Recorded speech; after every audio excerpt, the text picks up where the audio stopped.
Nous sommes au Haras national des Bréviaires. C'est ici que se dérouleront les nuits du Haras du 23 au 26 octobre.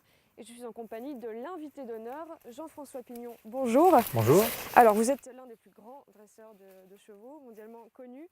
C'est à l'âge de 12 ans qu'est née votre passion lorsque donc, votre père vous achète une jument appelée Gazelle. Là, vous louez une relation assez particulière avec l'animal. Qu'est-ce qui vous plaît dans ce rapport au cheval ?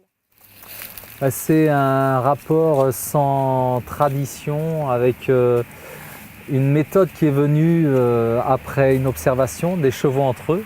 Et puis ce qui m'a vraiment plu à l'époque, c'est que mon père m'a en effet offert ce cadeau, mais il n'y avait aucune contrainte ni de la part du cheval ni de la part de mon père. Il m'a vraiment laissé la liberté d'expression avec cet animal.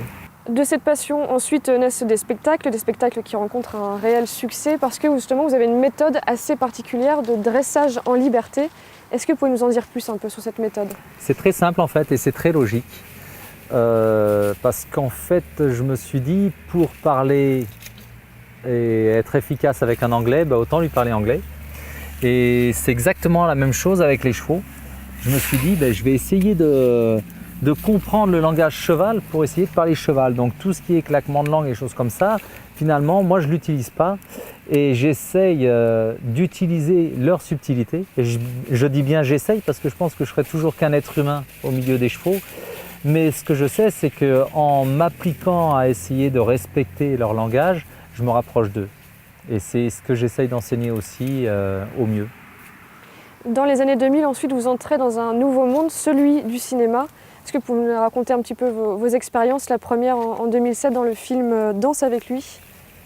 Alors Danse avec lui, c'est rigolo parce qu'on est venu me chercher dans un premier temps comme dresseur de chevaux uniquement. Et ce qui s'est passé, c'est que la réalisatrice qui était très concentrée sur la véracité des images qu'elle allait mettre dans ce film, s'est dit que l'idéal aurait été de m'avoir pas seulement en tant que dresseur, mais aussi dans le rôle du dresseur de chevaux. Et en 2010, donc, vous décidez de poursuivre un peu l'aventure en réalisant votre propre long métrage. Il s'appelle Gazelle, un nom pas choisi au hasard puisqu'il s'agit de votre première jument. C'est ça.